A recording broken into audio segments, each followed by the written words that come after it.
Makasih udah join. Ini saya lagi di IPE nih dok. Mau just apa nih ya dok ke Medan?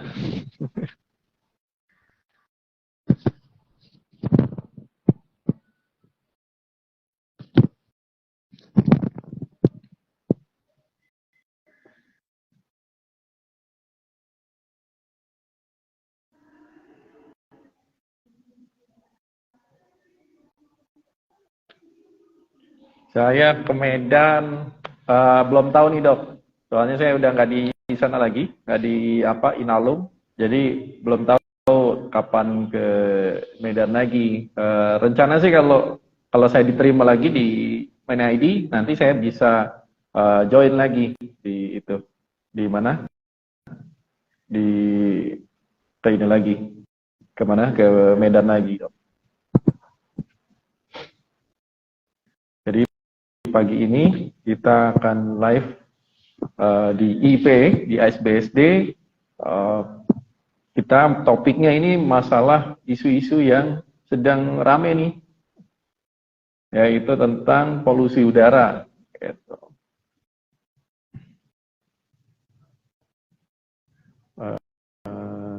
Ini belum masuk. Jadi nanti polusi udara ini kan rame nih, kayaknya agak lama ya, rame.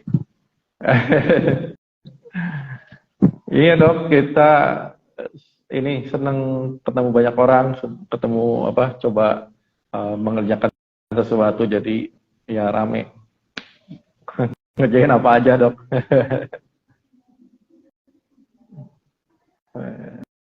Ini kok nggak bisa ya? Apa sebentar, saya coba invite Dok Mary. Dan saya coba invite. Apakah sudah bisa masuk? Oke, siap. Selamat pagi dok, selamat pagi lagi. Selamat pagi, Makasih. semua teman-teman. Pagi semua teman-teman Bubu, teman-teman MLFR ID, dari teman-teman Jahan juga dan teman-teman yang lain, pet lovers, animal lovers. Selamat pagi. Jadi dok, seperti yang disampaikan, kita nih Bubu lagi ikut di IPE. Jadi ini live IG-nya di IPE dan nanti kita akan sharing-sharing juga tentang apa perkembangan atau ada update-update apa yang di IPE. Jadi sementara ini kita live IG ini menarik sih dok. Saya angkat topik ini, yaitu topik mengenai pengaruh polusi udara kepada hewan peliharaan. Jadi topik ini lagi berkembang banget ya dok di masyarakat, di khususnya di kota-kota besar, yang dimana itu sangat bisa jadi concern bahkan internasional gitu dok. Jadi mungkin kita coba angkat isu ini di live IG pagi ini gitu.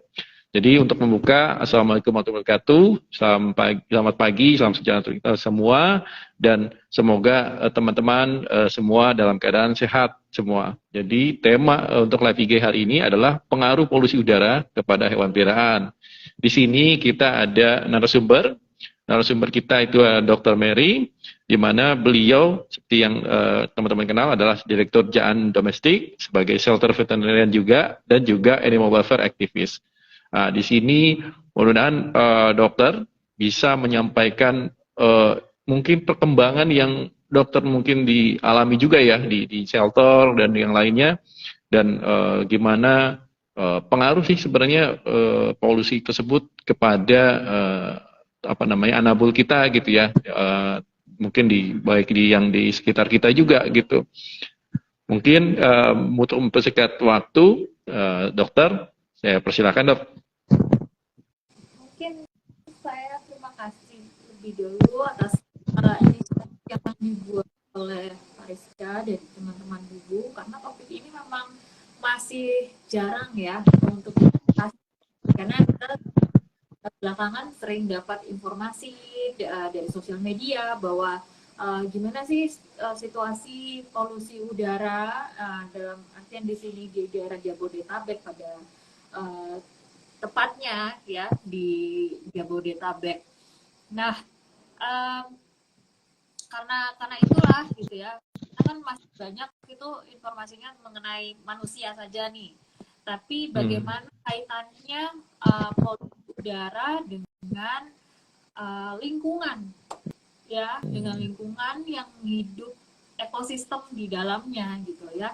Jadi kita nggak hanya bicara mengenai manusianya saja nih, tapi bagaimana dengan lingkungannya, bagaimana dengan makhluk hidup lain yang hidup dalam ekosistem tersebut, yaitu hewan juga, tumbuhan.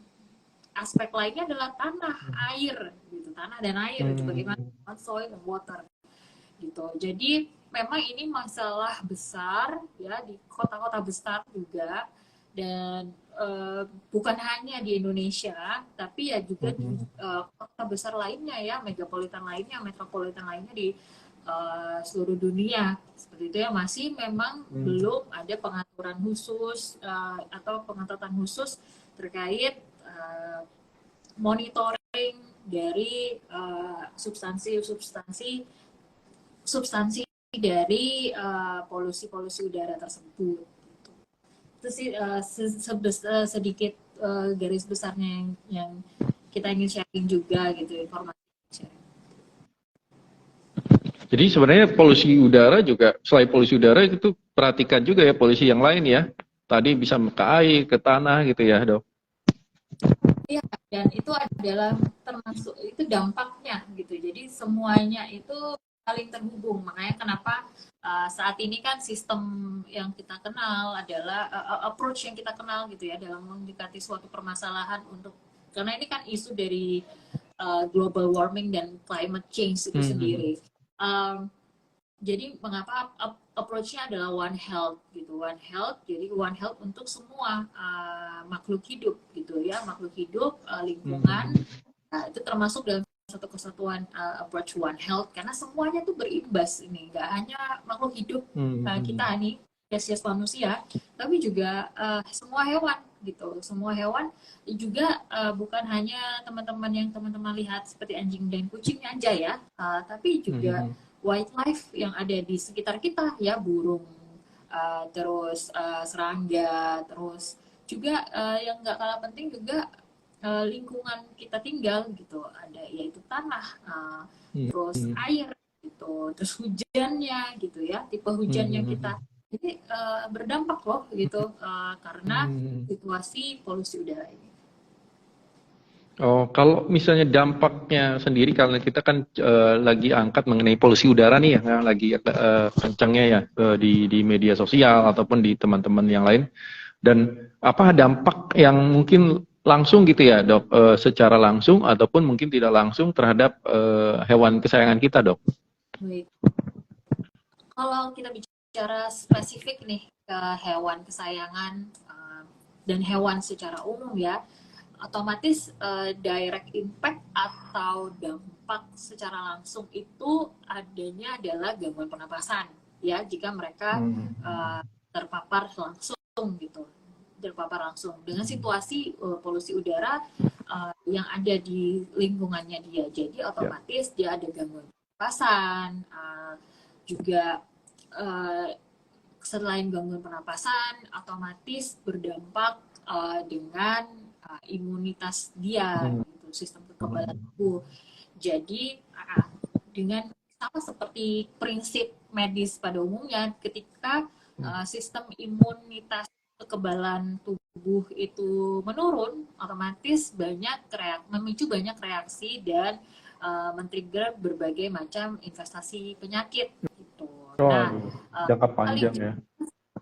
Paling jelas dampak ikutannya yang muncul nih, respon yang sering muncul pertama adalah iritasi, alergi muncul, terus iritasi kulit, kemudian dampak respon selanjutnya ya jadi infeksi gitu ya, jadi mudah infeksi lain di radang tenggorokan kalau kita ya di manusia, dan itu sama saja gitu, karena kan dia harus menghirup udara yang sudah terkontaminasi sangat buruk gitu, karena melebihi batas ambang yang bisa diterima oleh tubuh gitu, yang masih bisa ditoleransi oleh tubuh. Nah, selanjutnya dampak secara, kita bisa istilahkan dampak jangka pendek ya, dampak langsung. Tapi dampak jangka panjangnya jelas ini berlaku untuk kita semua yang makhluk hidup ya. Karena weaker immune system, dan itu juga bisa berpengaruh sistem organ, karena semakin lama kan semakin kita harus terpapar paparan kimiawi besar gitu, heavy metal toxin kan di sana. Jadi ya berpengaruh sama sistem organ. Sistem organ nggak hanya sistem metabolisme, hati, ginjal, sistem pernapasan, paru-paru jelas, sistem sirkulasi, lalu juga sistem reproduksi gitu juga akan berpengaruh besar untuk infertilitas. Lalu juga kalau sudah infertilitas ya akan mengarah ke kepunahan pada akhirnya gitu ya. Tapi jelas itu berpengaruh, apalagi kita sampaikan tadi sebelumnya bahwa itu pengaruh besar juga terhadap kualitas tanah, kualitas air gitu. Jadi misalnya kayak kita maksudnya bukan hanya kalau misalnya kita juga dari kita memberikan air minum misalnya ya, dengan situasi tinggal di kota besar yang seperti di arah Jabodetabek yang memang polusi udara terburuk ya, salah satu yang paling terburuk. Terus kita memberikan air minum yang misalnya air dari keran gitu ya, yang tidak terfilter gitu ya, itu menurut kita juga itu kan ada kandungan yang terpapar, sudah terpapar gitu. Jadi itu juga punya dampak itu untuk hewan kesayangan ya. Nah, apalagi yang dengan urban wildlife gitu ya, satwa liar yang ada di lingkungan daerah perkotaan ini ya. Jadi itu juga sangat berpengaruh buat mereka, serangga juga, jadi otomatis ada banyak perubahan dan dampak besar di situ. Kalau ada jenis-jenis hewan peliharaan tertentu yang lebih rentan nggak, Dok? Misalnya dari antara anabul kita, apakah anjing atau kucing atau binatang lain yang paling rentan banget gitu ya, kena langsung ke polusi udara ini? Well, kalau kita lihat ada beberapa studi ini sudah dilakukan ya sejak tahun 70-an, 50-an. Ya, memang anjing dan kucing punya dampak signifikan besar ya, karena kan pengaruh mobilisasi tinggalnya gitu ya di daerah, dan banyak kan kalau kita bicara masyarakat urban, masyarakat perkotaan, mereka lebih punya banyak gitu. Dan juga seperti kalau kita di Indonesia misalnya di Jabodetabek lebih banyak tuh populasi kucing gitu ya. Jadi otomatis yang terlihat seperti memiliki dampak besar ya pasti populasi tertinggi di sana gitu kan. Populasi spesies tersebut gitu. Tapi pada dasarnya semua memiliki paparan yang sama nih, dampaknya sama, baik anjing maupun kucing. Itu tadi yang kita bahas sebelumnya. Jadi memang juga tergantung berarti dari imunnya dari awal ya, yang hewannya juga ya. Kalau misalnya imunnya lagi drop, makin gampang rentan ya, seperti penyakit lain ya, Dok. Nah, ini kebetulan ada pertanyaan dari ini eksperimenku, dan juga sama pertanyaan saya juga, itu bagaimana kita langkah preventif apa yang kita bisa lakukan supaya anabul itu tidak terkena dari dampak polusi udara yang berlebihan gitu ya, Dok. Karena kan kita nggak bisa menahan semuanya itu ya, polusi yang sudah beredar gitu ya. Nah, mungkin bisa meminimalkan itu bagaimana, Dok? Ya, kita kan mungkin selama ini mikirnya juga bahwa polusi udara itu hanya ada di jalan gitu ya, di luar gitu. Kalau indoor itu juga aman lah gitu ya. Wah, sebenarnya juga ada ada juga polusi udara, karena kita lagi-lagi lingkungannya sudah terdampak nih, kita sudah terpapar istilahnya ya semua. Situasinya dengan polusi udara yang cukup signifikan gitu paparan toksinnya. Nah, yang kita bisa lakukan ya memang satu, karena kita sudah aware dengan situasi polusi udara, yang paling kita bisa lakukan adalah memberikan air minum yang sudah difilter untuk hewan kesayangan kita ya.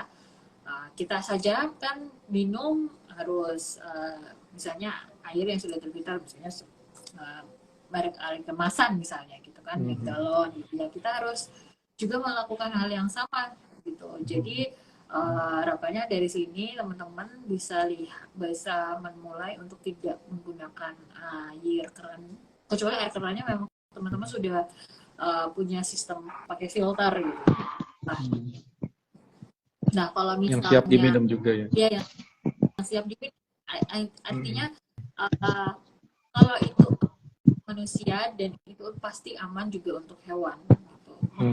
Untuk minuman ya, untuk air yang bukan air campuran, maksudnya beneran air untuk minum ya, air minum, air biasa. Nah itu harus itu paling penting, itu salah satunya gitu. Lalu juga kalau yang lain signifikannya ya kita bisa menggunakan solusi lain. Sebelum kita ngomong solusi itu apa sumber polusi udara yang berasal dari rumah ya. Jadi kalau misalnya kita melakukan kegiatan membakar ya, ini kita itu teman-teman kita lagi membahas situasi yang ada di perkotaan ya. Jadi kalau misalnya di kampung ngebakar-bakar kan beda banget ya. Di sana di kampung, karena kan situasinya sangat berbeda dengan perkotaan yang padat penduduk, polusi udara besar, dan juga mobilisasi kendaraan juga cukup tinggi, dan lalu pabrik-pabrik juga banyak gitu ya di daerah perkotaan. Nah, kalau di kita ya, kalau kita yang tinggal di daerah perkotaan, ya kita juga tidak bisa sumbernya juga dari kalau kita melakukan pembakaran produk-produk tertentu, misalnya kayak kita tahu plastik, misalnya pembakaran plastik hitam, kayu, terus juga misalnya kita arang gitu ya. Nah itu juga jadi sumber polusi udara di lingkungan rumah kita. Lalu apa yang bisa kita lakukan ya, kita bisa mulai menggunakan air purified yang sekarang kan juga sudah cukup banyak ya, kalau kita bandingkan dengan dulu opsinya sangat sedikit dan harganya cukup mahal. Sekarang kan sudah mulai cukup terjangkau air purified saat ini. Nah itu juga bisa jadi suatu opsi gitu. Sebenarnya intinya gini, bukan kita ngebahas khusus gitu untuk hewan, tapi untuk kita semua dalam satu rumah. Kita semuanya berdampak, ini nggak cuman kita aja gitu, karena hewan kita juga berdampak, semua di dalam satu rumah kita sangat berdampak. Jadi apa yang kita kasih tips ini yang teman-teman lakukan untuk menjaga kesehatan udara pernapasan teman-teman, yaitu sama untuk juga diterapkan untuk hewan. Pada intinya sebenarnya itu. Jadi sekalian semua ya. Jadi memang dampaknya itu tidak hanya hewan, kita, dan solusinya sebenarnya juga satu gitu. Jadi kitanya apa yang kita bisa lakukan preventifnya untuk diri kita juga bisa untuk hewan itu sendiri gitu ya. Itu menarik sih kayak tadi bakar-bakar itu ya, karena memang kita masih ada banyak budaya buang sampah itu dengan membakar ya Dok. Itu yang menjadi salah satu permasalahan isu yang padat penduduk gitu ya, tapi masih ada bakar-bakar gitu. Jadi akhirnya ya kasihan yang lain gitu ya. Ya selain dia mengganggu kesehatan, sebenarnya juga kan dari sisi kebersihan juga sebenarnya nggak bersih-bersih banget kalau bakar, menurut saya sih ya. Ini menjadi tantangan, dan mungkin udah ada beberapa peraturan yang bisa ada penindakan ya, terutama dari sekitarnya gitu ya. Nah, itu mungkin juga perlu jadi masukan kepada kita semua, ke lingkungan sekitar, untuk mengurangi atau tidak melakukan bakar sampah gitu. ini dok, terkait dengan yang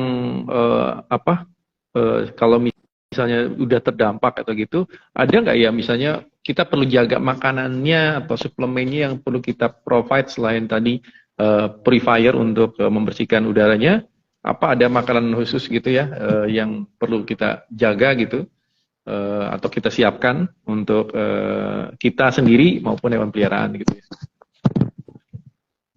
Well, sama sih sebenarnya. Karena kan kita intinya kan kita sudah terpapar gitu ya. Misalnya daerah kita sudah terpapar gitu. Kita tinggal di wilayah perkotaan.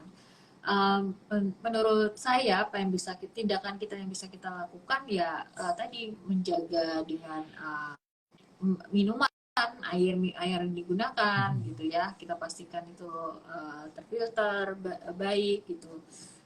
Bersih dengan standar. Lalu juga kita juga pastinya ya butuh ekstra immune support gitu, supplements.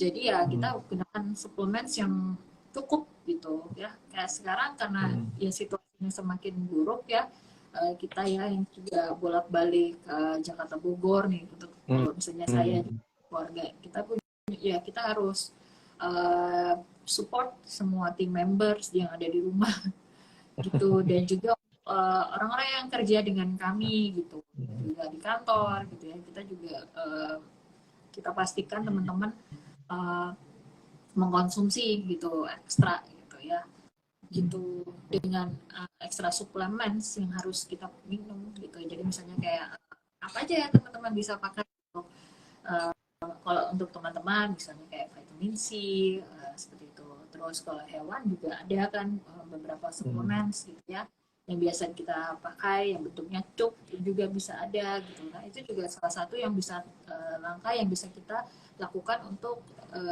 tetap menjaga imun sistem kita tetap bagus. Kalau sebenarnya sisi pernapasannya anabul kita sebenarnya mirip juga ya dok dengan kita ya dok. Maksudnya nggak ada yang dia lebih sensitif kan biasanya kan ya dogi gitu lebih sensitif atau apa gitu. Cat kucing lebih sensitif. Ya, kalau misalnya kalau ada beberapa jurnal yang melakukan penelitian ya di daerah perkotaan, contohnya seperti mereka melakukan researchnya di London dan di Costa Rica.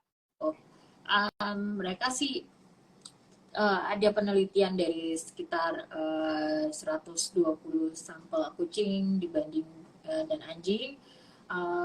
Mereka bandingkan anjing lebih memiliki sensitif gitu terhadap kondisi polusi udara gitu.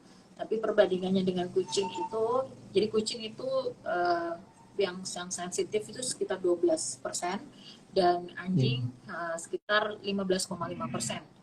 Jadi sebenarnya kalau dari segi numbers nggak terlalu signifikan jauh bedanya. Misalnya kayak kita bicara yang satu 10%, yang satu 40% gitu kan.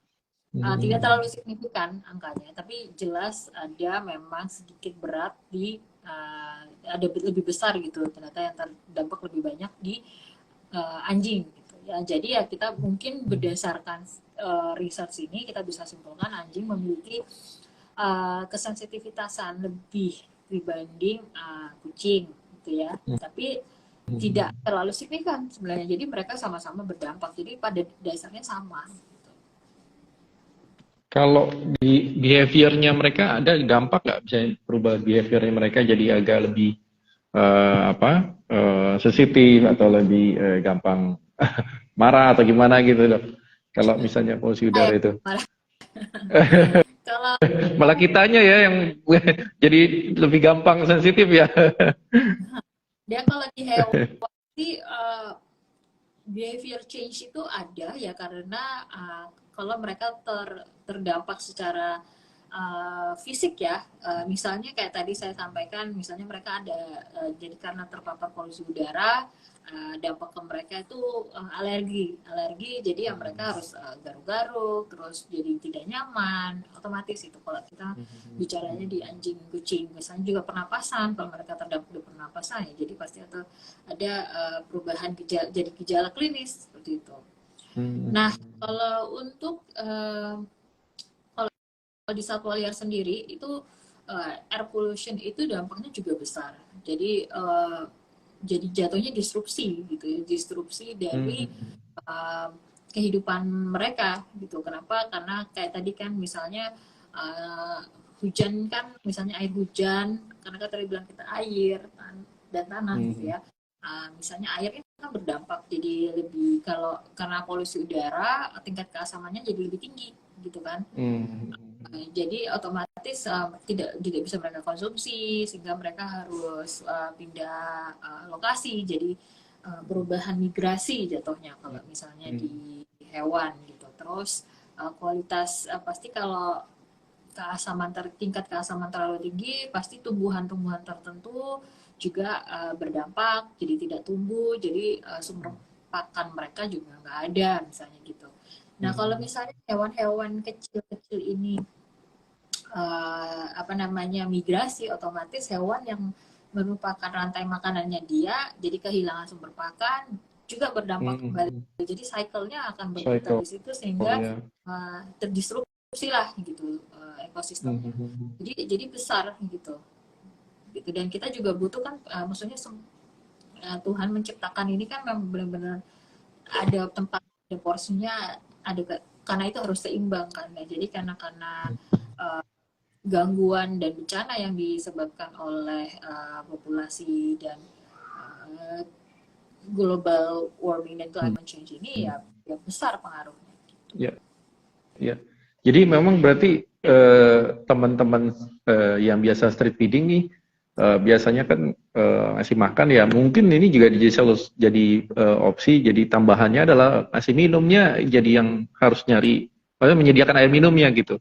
Karena minuman air-air yang bersih yang bisa diakses oleh stray animal itu sangat terbatas ya, karena kalau saya lihat ya paling harus nyari yang tumpahan apa segala macam baru bisa minum. Itu kayaknya teman-teman street feeding yang biasa bisa di sehari-hari itu mungkin kita perlu opsi untuk bikin tempat khusus minum tuh ya, Dok. Kasihan juga ya.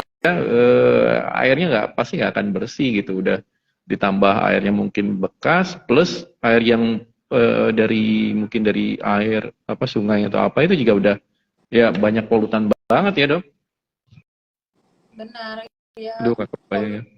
Tiganya kan tinggi ya sekarang ya, terutama daerah, lagi-lagi kalau mungkin kota besar di luar Jawa mungkin masih lebih baik ya gitu, nggak seperti kita gitu ya. Kalau misalnya teman-teman yang di Jakarta pasti sudah Jakarta, Tangerang gitu ya, sudah ngelihat bahwa ini kabut mulu ini gitu belakang gitu. Udah bukan kabut ini kabut baik gitu ya, kayak kabut lagi di puncak kabut polusi. Iya, kalau di puncak enak ya. Adem, terusnya juga kabutnya kabut air yang bersih gitu ya. Tapi kalau ini kabut gelap. Iya, dan sangat berbahaya gitu ya.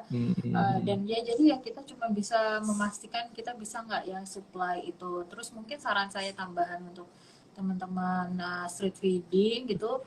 Nah, ini fungsinya kita tuh street feeding sekaligus fokus sama kontrol populasinya gitu. Jadi bagaimana kita menekan populasi sehingga resiko mereka juga untuk terdampak, terpapar itu juga bisa sangat ditekan gitu dengan cara street feeding yang dibarengin sama sterilisasi. Gitu.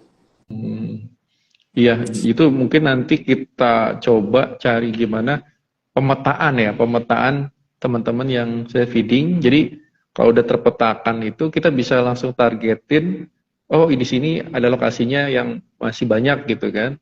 Nanti kita bisa laporkan atau kerjasama dengan yang lain, komunitas lain untuk melakukan sterilisasi, Dok. Ya, Dok.